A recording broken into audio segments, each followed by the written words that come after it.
Welcome, ladies and gentlemen, to the Intel Extreme Masters Oakland PUBG Invitational, as we are about to begin things. Matches 5 through 8 today to determine who is going to be our grand champion. Welcome back to the Xfinity Analysis Desk, as we are about to go into game number 5 in a few moments' time. Before we do, though, we have Avenger, we have Steel here, ready to go to theorize where we're going to be going here in game number 5. And I'm going to start right out of the gates with a very open question. We do have the potential for change from yesterday's games. These teams went back, they researched what they probably need to do, maybe make some changes there. What are we expecting from these teams going into today? I think all the teams from yesterday were really happy with the initial looting phase, so where they dropped. I think they're really comfortable with where they drop. They know the patterns, they know the most efficient way to go and get all the good loot and then go from there. I think what we'll see being a difference going into today is the mid-round decisions. So where are they going to take engagements? Where are they going to cozy up when the circle's on them? So controlling the engagements a little bit better. Yeah. We saw that all the teams that kind of went into compounds and then they let other people into compounds with them, when they needed to leave that compound because the circle, they needed to make it into the next safe zone, they would fight each other and take each other out of the game. That's not really a good fight that you want to take. We saw teams like AAA, we saw teams like Digital Chaos. They were going really mobile, they were taking ridges, hills, they were going into places where they can control the engagements, and then if they are in an unfavorable position, they can go and get out of there. You don't want to trap yourself in houses, and that's what we saw a lot of yesterday, especially from like the middle of the pack teams. Yeah. Those are basically the biggest points. I think we're going to see the same drops. So we're going to probably expect like Method to go Pachinki. We're going to expect TSM to go North George. We're going to expect all these things, FaZe and AAA going to Milta. We're going to see that. Where we see the biggest difference is the mid-round decisions and rotations. Every circle we saw yesterday, as soon as we saw a new circle, everyone hops in a vehicle and they all start migrating all at the same time. Everyone's driving. There's not a single person on foot at the same time. It's crazy. I think we'll see the biggest difference there. Avenger, your thoughts? I think we're going to see about 7 or 8 teams doing plane-dependent drops. So they're going to be dropping depending on the plane. We only saw one team yesterday doing military, was Evil Geniuses. Yeah. I think they're going to be contested today as well. Yeah, there's potentially a lot of room there to be contested, and also since people maybe see EG as one of the weaker teams here coming into it in terms of their position in the pack, who knows what could happen. As we're almost ready to go over to the commentary team here to start things off. So guys, what are you thinking about day number 1 and day 2? Well, there's so much to be said, Absolutely. but do you know, all I know, the one thing that really excites me about this is, let's be honest, this is the very first step for one of these teams to really start their legacy. Absolutely. Today we find out who that's going to be, but we have 2 games to start with, which is where we're going to be. And I know you've been talking to the players as well. You've been kind of doing your research here, so talk me through this. I snuck into the building a little bit early today because I wanted to get a chance to talk to the players. So I had the pleasure of talking to every single team for a few minutes and sort of getting their feel. The general consensus is every team went home last night, they sat down, they went over the VODs, they figured out their strategy, and each and every, and I'm not kidding, every team told me, Toffees, we feel prepared and we feel confident. The problem with that, Pansy, is when you have 80 players who feel confident about winning, 76 are going to be grossly disappointed. Absolutely. Only one can win at the end of the day, of course. That's as simple as it is. That's the beauty of PUBG, right? It's one winner. You know, there's a little bit of shared chicken dinners in squads, but I mean, at the end of the day, there is only one. And well, speaking of shared chicken dinner, something that I also wanted to, I saw earlier, I was looking through some stat numbers, and something that really stood out to me is, for instance, Cloud9 is a great example of a team where Chappie, for instance, has huge overall damage numbers, but only 2 kills in terms of like what he's taking away from these games, whereas his partners, tons of kills, less damage. So they're really doing a good job of sharing the labors throughout this match. All right, ladies and gents, it's time to get a little bit excited. Yeah. I know it's a little early, but we can get a little rowdy. There we go. Southeast start to northwest. That keeps a lot available here. You're going to see teams happy with this. All their routes are in play. So let's see what they go for, because there's been talk of assassins coming out. Teams eyeing up exactly where others go for. I'm going to go over to you, Toffee, here. Keep an eye on this. So talk me through what we need to be looking here on the prompter if we get a second to go to that. I'll throw some marks up on the map so we can sort of look at what potential hotspots are going to be. There's a couple of spots where we expect to see multiple teams. Teams like Ghost Gaming, for instance, is a team that tells us specifically we choose our drop based on the plane. So expect them to maybe play almost spoiler. When you talk about FaZe, FaZe always drops in the same place at Milta, but Ghost could potentially choose to spoil that. They're not going to in this game. We already see that the FaZe AA is going to be a pretty consistent lineup. Yeah, as you can see, it looks relatively normal so far. I haven't seen anyone going to anything too crazy. I think we've got a bit of Novo play coming out from Ghost Game, which is nice. I'm glad to see Novo getting a little bit of love out here. But you're seeing the Noble start towards South George. You're seeing TSM, North George. Nothing too surprising in that instance. Is there anything else standing out to you here that might be a little different? Because we're seeing Yaz play coming in, which we didn't see too much of, I guess, in the first couple of rounds. Yeah. A couple of teams being forced there, but not their instant choices. Yeah, Miami Flamingos is traditionally a Yas team. They go in, they hit that west side, and they just loot it because they know it's safe and it's uncontested. DC, however, is very close to them. If they try to push in, it could prove to be a fight. What I'm most interested in is sort of in that school area. We could see a throwdown between Ninjas and Pajamas, Alliance, Liquid, and Wind and Rain, who are all sharing the same 2 squares. Yeah, it's very much like paper walls. And let's look at the first circle just clipped in.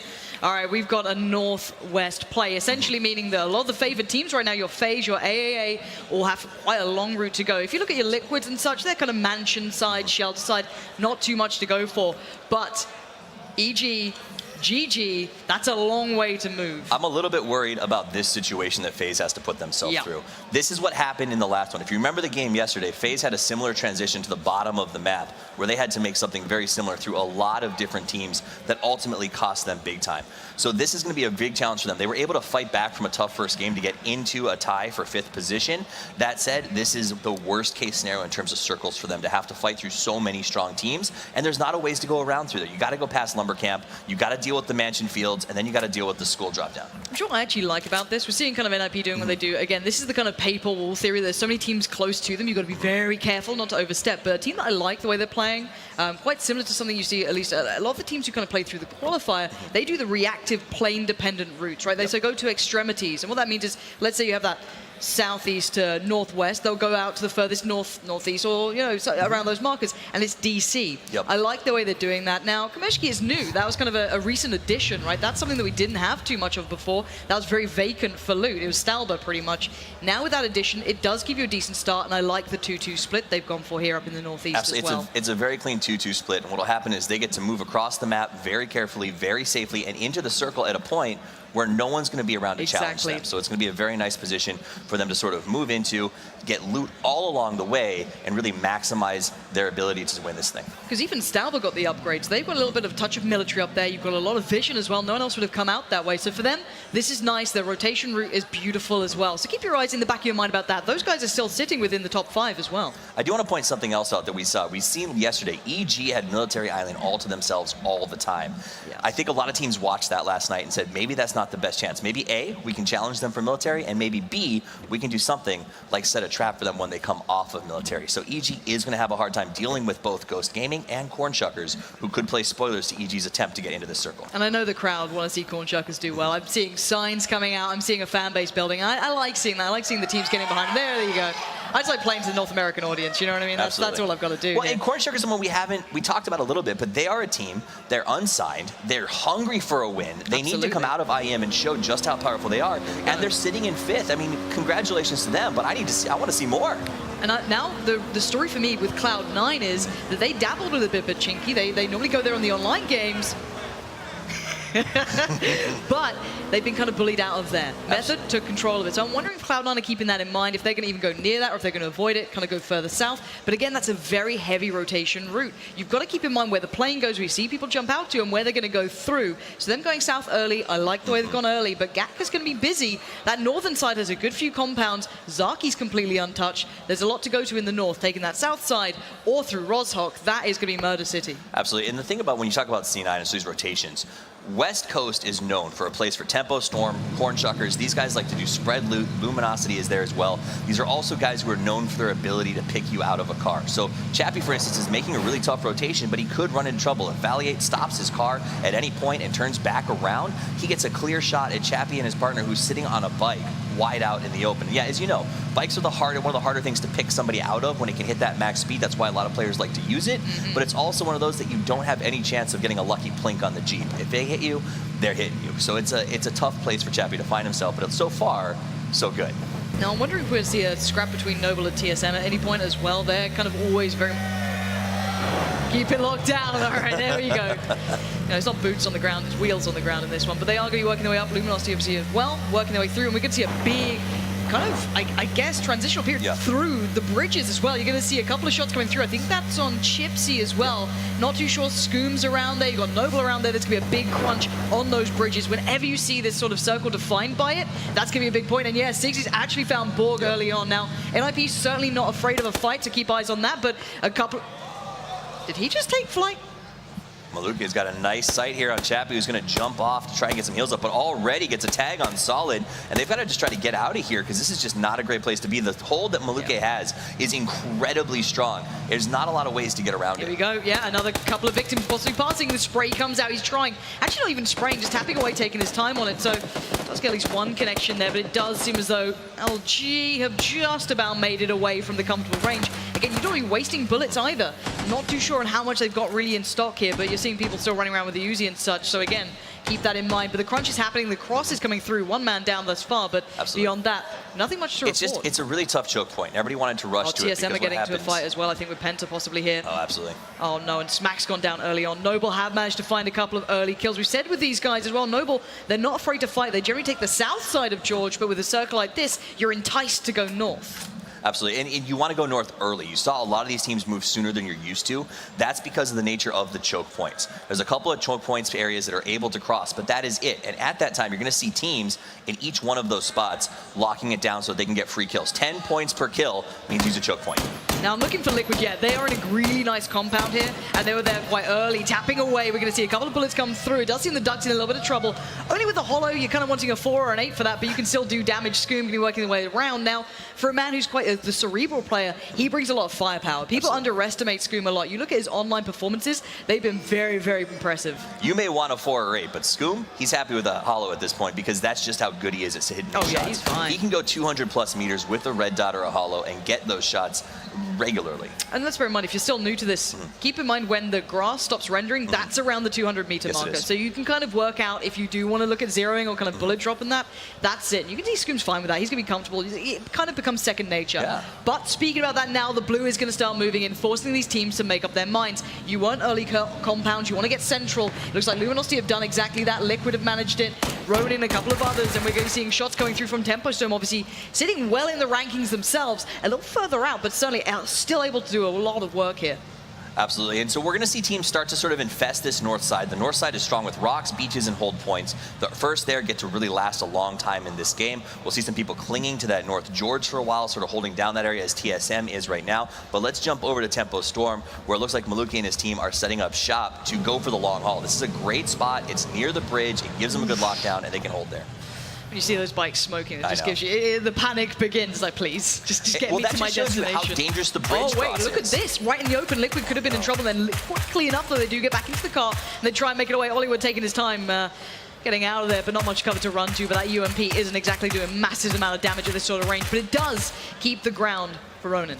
Absolutely, and they're not going to find him. He was silent, so doesn't give away too much in terms of position right now. I do want to call our attention up here to the top, the north of the map. We've got something interesting going on. As FaZe is trying to make their way around, they're actually taking fire from Crimson. I believe DC is transitioning out of that area as well. They just moved away. So this is the story of FaZe's game, though. Every time they try to make crosses that work for them, and everywhere that they try to go or attempt to go, they get absolutely dominated by teams who just happen to be in the same spot. In fact, Noble was talking to me earlier today about how they have the same problems. They keep running into these transitional teams, and they just need a minute to get to breathe.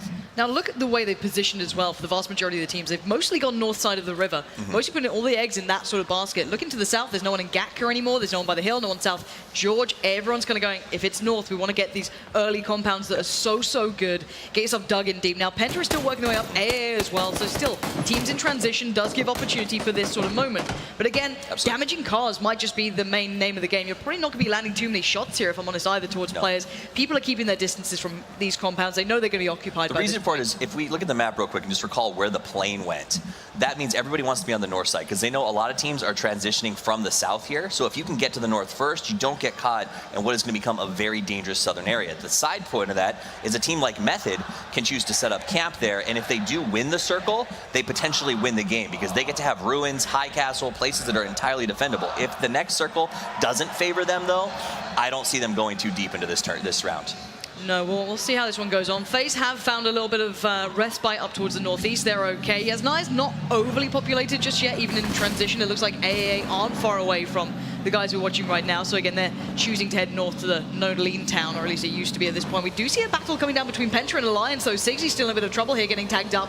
That's going to be a bit of fun if that does actually come through. Penta are not in the safety either. They're still playing against the blue. Now, it doesn't do too much damage at this point, but you don't want to be fighting with the blue on your back, and it does seem as though Sigsy gets taken down, so there's a moment for them to maybe readjust here, get themselves into a safer spot, and it looks like that's exactly what they're doing. And that's a big knock. Taking out Sigsy is a big win. Remember, Sigsy was the guy who was getting 5 kills plus in games yesterday, carrying his team deeper into this turn. So to be able to take him out as Penta is a huge win for them, even if he gets picked back up. It's a confidence builder to know you killed Sigsy. Yeah. Great for him as well to be having that level 3 helmet. Gives him some sustain here, but Mini Fridge Jr., the best name in the game right now, at least, trying to work around the shooting range. The terrain in this area is beautiful to work with. Lots of def lasers to kind of tuck yourself between. You don't need that hard cover necessarily. Next circle's going to be coming up right about now. Here we go. Going further towards the northwest side. So that's going to force teams... Well, there's not that many outside of this right now because, as said, lots of them went north side of River. Mini Fridge Jr. keeping tabs on this. He knows there's players back there, but these guys are in hard cover. They don't need to really move out, maybe hoping someone else joins in and helps him on this quest to take down the opponents. It's going to be a very tough spot. Mini Fridge with some really great shots here. The smoke is helping a little bit for Crimson to survive. Mini Fridge is going to back off, and they're also dealing with shots from Ronan as well. A lot of players in this area. Ronan with a very good vision, using that M16 burst spray very effectively to try and cover down and take out those cars as they pass. Absolutely, and keeping eyes across the map elsewhere while we watch these guys try and battle this out. Just to give you guys updates, DC are still in a phenomenal position. Their rotate times and positions were great. They're going to be the ones to probably either take on a few teams trying to get to them, but Zaki is completely unoccupied. Absolutely. Now keep in mind that TSM landed around this area. They know that no one went further north than them. Oh no, the driving! The spin out. That is not good. Kraken's going to be spraying down. He goes for the reload on this. I'm not sure if that was the right choice, but he's still going to try and set this one on fire. The player's going to be in trouble here. Profi has to be so careful. There could be players anywhere near him at this point. He's using the car for cover, trying to run down with it. Smart choice, but there's not much cover nearby. And Profi knows that he's sweating bullets. There's fire coming in. He needs to get to cover. 2 more bullets would do it, but he makes it to the tree. Takes a second to breathe, and he's still alive. That's an example of the difference between a pro and a pub. He kept his head about him. He followed the car in no matter what happened and made sure he used it to get to cover. Will it get out of cover? Hard to say. Yeah. He's definitely pinned down between a rock and a hard place. Whoa, but Chipsy. he should be there. Look who's just behind that tree. AAA. How's Shiv got here? He's in such a good spot, but got to play it carefully. Chipsy, it feels like they've got like that sense about them that might be someone close, but if you're on your own as well, if you're Shiv, you don't be making these moves either. AAA and Luminosity are very different styles of gaming. AAA snuck in here. They like to go low and slow. They like to have the advantage in the fight. Luminosity, if they get caught, will find themselves in some serious trouble. And it does look like Profi ultimately did lose the fight to Ronan without a developer. Yeah, you could see it was very hard for him to rotate out of that spot or traverse anywhere else.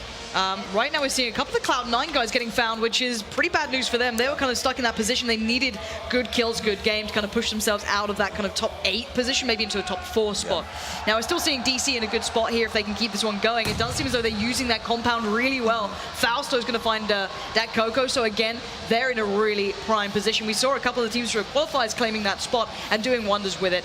Hard to kind of get away from, but right now it does seem as though Cloud9 trying to keep this one together. A couple of knocks came through. Chappie's still crawling away, but solid FPS on the defensive duty, trying to keep in touch every area that a threat could come from. Solid's trying to find the threat. You notice he's not going for the fast reses. He's trying to play protection. And on the same side of the token, we've got Ronan, Penta, FaZe also fighting on the opposite side of the map. This is a huge throwdown. The real winners of all of this is TSM and Cornshuckers, because they're hiding out in Georgia Pole and Georgia Pole North, allowing every other team to just sort of eliminate each other right now. Yeah, they don't need to take much more than that. FaZe, though, looking for an opportunity here. Good cover still with them. Clearly eyeing up someone. I think it is still kind of Penta, Ronan. There's a couple of teams very nearby. So they're all in the safety zone, though, so there's not a huge threat on either of them having to move until that next circle comes through. Remember, when you talk about traditional FPS, it's common in first-person shooters to see sort of the hard peaks constantly. You want to get that kill. In PUBG, it's different, right? Because reses are possible. That's a nice shot. Let's go to AAA where Monkey's got Miracle just stuck behind a tree. Generally, knocks are something that, you know, aren't the best deal before this circle comes in. They get picked back up. Maybe you cost them a helmet, but is it worth the time and the investment? That is the question. I do like the way the Cloud9 are approaching their hold there as well. You can see the spread of players. Monkeys as well being a bit of a gatekeeper here. Keeping tabs on, nice position. Jiggle peeking the corner, not allowing any clear shots to come through, but Cloud9 still in trouble. Solid FPS, knocked out again. These guys are in a little bit of a problematic situation. Not clear rotation routes, nowhere to run, a lot of eyes towards them, and Hunter not far off either. He's got trouble as well. A little bit of a problem. The world's burning down around these poor guys as they're trying to find their way off the top of this hill. The only saving grace they have is teams like Crimson are taking shots at Flamingos, and Hunter Rounds is being forced to hide. So basically, Cloud9 gets knocked, they get a chance to res, while everyone else has to hide and fight each other off. So it's kind of a chaotic situation, which makes it hard to plan your next move. Absolutely, and yeah, threats all around for Cloud9. It looks like they are falling to pieces here. Up top, MF still laying down some fire, keeping them on their toes, but there's nowhere to run, nowhere to hide. The shots are coming through. They're going to try and make a dash for it using the cover they have, but you can see how low the HP is here for Frex. That's down to almost a one-shot sort of capability with certain guns, especially with like a Kar 98, a mini sort of deal. So Chappie leading the way, but as said, nowhere safe at this point. There's still 74 players alive, though. Absolutely, and the goal right here is to try not to put yourself at too much exposure. That's why Cloud9 is having so much trouble. They can't find a spot just to call home until the circle closes. Once the circle clips in, you'll see every single one of these teams saddle up and roll out. So that's what they need to do, is survive for another 25 seconds until it's time for position. Now look at Method. You're seeing them very southeast of the screen, like kind of going past school side. They're playing this very late, and I actually quite like the late play to a degree. If you're having to go past these bridges, we know they've been hot zones. It's a smart plan for them. It does mean they take that blue damage, and there is a chance someone could be camping it, but again, they picked their poison here, and we still see those fights going on, these long extended fights. Now, you know, the problem is that fights that take this long can blunt any sword, no matter how sharp it can be. So you take these fights, you lose out on everything. You lose out on your ammo, your health packs, let's look at it. You could lose out on a helmet, and you need this late game. So they're being very careful. You have to be very resourceful and smart in the way you use what you have. Absolutely. So, and that's the problem, is they're going to have to wait to the circle, get inside. They're masters of running the blue, and they know how to run that perfectly. Now, will they go? Actually, I'm wondering if Method have to go past Alliance here, who are playing very much on the outskirts. Now, they probably won't, because what they know is that if they get close to the blue and they stay close to where the line is on the white, they don't take tons of damage because of the new nature of the blue. And what will happen when the new mark comes out is a team like Alliance is going to book it to white and give them the time to make the transition. Look at DC's rotations. These guys are so spot on in the way they're moving here. Again, compound to compound, quite quick. They've seemingly taken a lot of fights. They could go Zaki. There's a small compound in front of them they can just swing into as well. Exactly the same, and I really like this. These guys are on the ball. They know what they're doing. It looks like Penta as well now, having to watch everyone go past. A lot of teams around them. They've got to be very careful. But most teams, again, don't want to stop off and take a fight against the blue either. So keep eyes on who's in good positions now. They're the ones receiving the mass of this. East side of the map is going to be absolutely lighting up here. Absolutely. We got a lot of teams trying to force their way in. Liquid's in a good spot theoretically, but uphill, they're going to have a lot of teams pushing into them. Right now, Flamingos and C9 are about to have a very tall order, as you see FaZe, AA, Ronin, all of them moving towards them very, very quickly, and it's going to get really hectic. And I hate to keep saying this, but DC, you've got Ewan there going scouting towards the compound, see if it's clear. DC pulling up towards a zone that was completely fine anyway, but Penta now in trouble. You can see caught in the heels there. James does go down, but again, AAA taking names. Every single player around them is suffering at the moment. These guys love a good fight. You're seeing that come through with them. Method just making it into the new circle, and we're going to see AAA now. These guys love this. They're looking for opportunities. They want kills. They want to get into this game, and they want that first win. They do, and you're going to notice they're coming in without people knowing where they are. And even in that situation, Trefeli's looking the wrong way. This is what AA does best. They sneak in from behind and they get you when you don't see them. They're the rattlesnake that you just can't stop. Again, everyone now moving around. We're going to see FaZe looking like they want to work towards DC as well. You've got Wind and Rain taking a lot of fights here on the outside. Penta still locked out, CE locked out, and LG. There's a lot of players who will have the blue on their back pretty soon, and the guys in their way are going to be the biggest thorn in their side. Simsy now looking for other opportunities, using the terrain well. Tony eyeing up what he can. Nice little 4 times there, just coupled on the mini, but no armor. He's been taking a lot of fights. Again, he's pretty weak at this point. Look for some of these teams. A lot of them are going to see this fight going on and try to get around it. The idea is not to fight into where you hear the gunfire, but to get around. FaZe with some great knockouts. FaZe playing very strong, but they're forced to because they found themselves in a tough spot. They pushed into DC, and DC is giving them, they're giving DC some serious trouble. Yeah, DC, they used the scouting method. They didn't go as a collective towards the compound, and now it's only Fausto alive. They tried to play this smart, and they got caught in the heels a little too slow, maybe, but still, there's one man standing, and maybe he can make something happen, but he is the solo member. He's all 3'd up, though. Great gear, but look again, that east side, it's still in so much trouble. Noble fighting out of the water towards a couple of teams as well. TSM still sitting pretty. Absolutely. FaZe, one of the best pushing teams in the world, and they just showed us why as they took DC out of a compound. The problem, they're licking their wounds, and guys like Chap, you're going to take that chance to pick them off if they're not careful. Yeah, first real challenger for TSM now coming in is going to be Tempo Storm. No need to fight just yet, but you can see AMPR there keeping tabs on what's going on, being smart about this, having a good approach, good mentality. AMPR's that kind of player. Let's jump over to Simsy, coming in hard. This is what Penta's known for. He's great at breaches, and he's a very aggressive player. Gonna go right into the shack, grenades aplenty, wipes out a team. Very clean play by Simsy, and he's gonna be sort of the saving grace for Penta in this match as he opens up a spot for them in the circle. They are being scrappy as hell, Penta. They knew they had to come in today doing a lot of work, and they've done just that. It looks like Chipsy's actually taking down his teammate with a vehicle explosion. Kind of curious what's happened there, but I'm sure we'll find out. Penta again still staying alive at this point. AA have a couple of members that are still up, still doing damage. They're just taking their time on this, just on the very verge, so they don't need to go too far. They can just be a pain to anyone else. Absolutely. Alliance pushing through a kill box right now. LG gonna light up his method, also trying to get by. JP2 with a good spot, easy cover, great broken wall, and he can sort of just see the entire map from where he is. FaZe aren't stopping either. You can see them taking down Leighton and actually putting him down as well. That's another team actually killing him, but nice work from Chappie towards Alliance. Is there gonna be anyone else? Oh my god, they actually went for the peak. That's insanity. Chappie now prones down, denies line of sight, goes back in for more, but he can't get it done. Sigsy loves a good fight, and he's gonna find that so easy. Now his teammates are around him. He might look for a revive if there's any chance there isn't. They're down, they're done. Now more. What is that nade coming through? That's exceptional work. So many kills coming in. 53 alive now. Monkey's doing damage. He's just being the assassin wherever he can, being a nuisance, being a pain. But right now that kill feed is filling up, and we're going to see a bit of an Eastern lean now in the next circle. Yeah, Monkey all over the place. Back to the Chappie very briefly. He's a great fighter. He'll always take him one-on-one, but Alliance lives up to their name. They always collapse, they always play together, and they always make sure that no one's left alone, and you saw that that was their advantage over that Chappie fight. Back to James with some really good vision here. He's playing the blue very effectively as he makes his rotation. NIP are their biggest threat for now, unless someone turns around to fight them. NIP actually do have some hard cover to play with, so again, curious to see how that one works out for them. Hollywood, they're going to lay down some shots. First bit of action we're really seeing forced out of them as well. At the moment, you've got to say Liquid are in a phenomenal position. They have some really nice cover on this one. But oh, look at TSM, look at Noble. They're about to have a big fight on this one. Penta out in the open, playing the soft cover well, moving as a collective, but AMPR knows what's going on. Shots already coming through. He's got the Scar. He's well geared. He's not in a bad spot. He doesn't have far to go.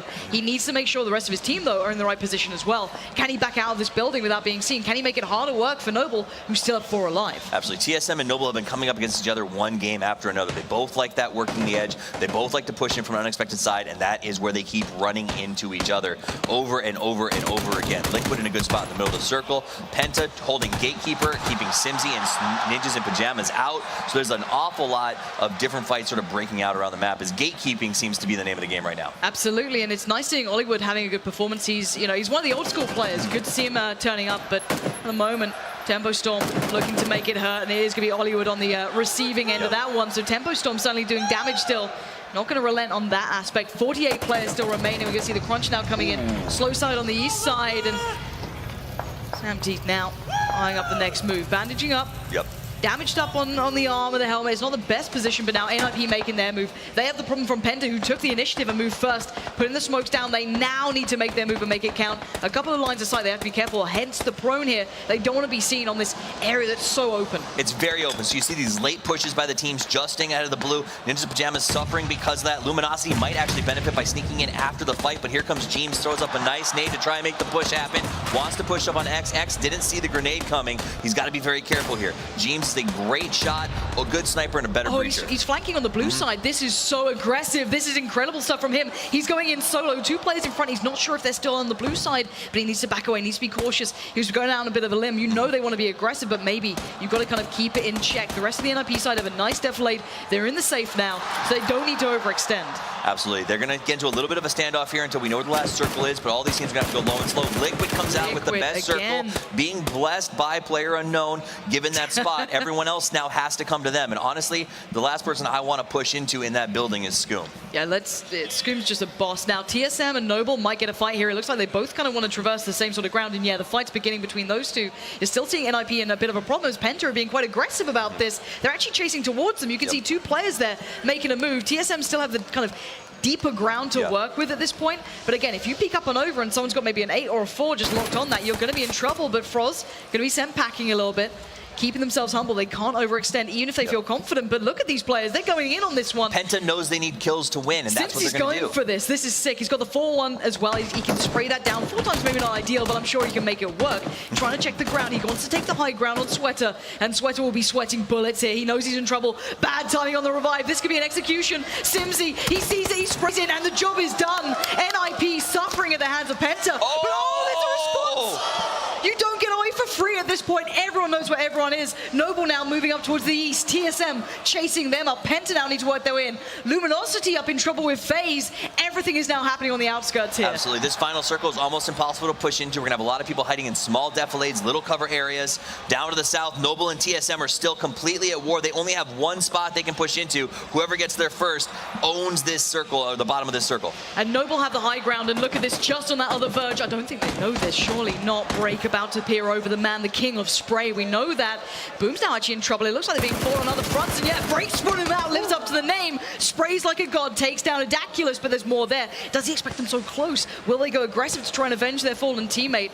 And he waits so patiently. There's the moment. Wait, no. Oh, the patience is incredible, but oh, maybe he waited too long. Break now knows what's going on. He's surely got an idea. And the spray is perfect again from Break. This man can't be stopped. APR now moves up. The rest of Noble took too long. Oh, it's brilliant from TSM. Holding on, fighting against the high ground teams. This is not over yet, though. They still need to move. There's still players in their way. Beautiful plays by TSM. They hit that defilade. They breached the hill they had to breach beautifully well. And now they're running into the other guys, the guys who need kills, the hunters in the circle. That's Penta right over the circle, looking at them. Frost? Penta Frost could be the first one to see this. He looks away. This could cost him. Ultra just saved his life. Fist goes down. So again, Frost gets to live for another second. He's using that lower ground to try and deny the line of sight. Is Break aware? Can Vis be recovered? It doesn't look like it. We're seeing other teams now coming out as well, keeping hold of things. FaZe starting to struggle, down to 26 here. Everything's coming through. Penta have found a couple of kills towards TSM. I'm not sure who's alive now, but Break's still there. He's managed to take out Simzy. Vis did end up dying, and Break is still doing the damage. He is not done just yet. So again, trying their damn best here to hold on. He tried his best. Ultimately, he didn't even go down to the fight with Penta. He was taken out by Samty at TS, just up to the north, and that's the trouble with these fights. So that one coming away very strangely. But what I did see is a lot of these teams like Crimson and Flamingos and Penta, who are desperate to get points in this game, are doing that. Miami Flamingos has 3 alive right now. That south side just got wiped as well. Everything's clear on the south side because everyone wants to play slow side. Open up the map and look at these guys just converging towards slow side of circle. This is pressure moments here. Both teams, we've got, who do we have moving in? MF Liquid, Tempo Storm, Miami Flamingos. They're all moving in south side, and the crossfire starts to begin. You can see the shots now coming through on the minimap. Everyone's looking for this one. The teams in the north, sure, they've got the blue to be worried about, but right now it's running time. It's time to get in there and go. You'll see a team like Ghost Gaming on the north wait for the last second, but Scoom is going to put the work on Flamingos. Flamingos had to move. They had no choice. They walk into the Scoom box, and he takes them down. He does need to be careful. He's making a lot of attention look towards him, so he knows that. You can see him looking around in the periphery. Who's there? Who's watching me? Another player. Oh, Scoom, one more bullet is all he had to land. He doesn't need 100 rounds. He just needs 10, and he takes them down. Flamingos done. Scoom is putting on a real class for us today. 12 alive. They are fighting tooth and nail to try and make their legacy start right here, right now. They want to make this one begin. Moleman still up as well. They're going to play this circle as late as they can. Absolutely. That's the name of the game for them. We've got the Crunch coming in from the northwest side as well. AAA still have players up. You've got Tempo Storm still up in this, but Scoom's found another victim. But only the car's going to save the other players. He still wants to do more. Scoom is racking up kills. He's getting points for his team. He is doing damage. 10 alive now. Not even the Blues allowed to take a kill away from Scoom as far as he's concerned. This guy is a madman. He is not stopping at all. It looks like he's been finally taken out by the play zone. Is the only thing that could stop him right now. There's still hope alive, though. Who do we have up here? 6 players remaining. Absolutely. He was able to get enough kills that it almost makes up for the fact that they may drop down a rank or 2. He's revived as well. Oh, he's picked up. So this means they're going to be back into play. But look at T-Bone. Look at this angle he's got here. He could be the complete detriment. I wonder if Moleman's going to check on this. It's not something you keep in mind. You got Tempo Storm on the other side. T-Bone could be the thorn in their side. T-Bone waiting for his chance, having a nice cup as he hopes that they'll come around the corner. Relaxing in the grass. This is a very smart play. He knows that the reses are going on, and 2 kills could mean an awful lot to Crimson at this stage of the game. The AK only needs 3 hits. Moleman! What? X-ray vision. Sick play from Moleman. Great intuition. Now they can move up. Now they need to realize who they're up against. We've got Tempo Storm up against Liquid. 3v2. The fire comes in. Tempo Storm taking the initiative. Scoom's in trouble. He's down to a 1-shot here, trying to heal up as best he can. And now Moleman tries to provide cover, but Tempo Storm aren't stopping. They are aggressing well. They've got... Oh, Scoom!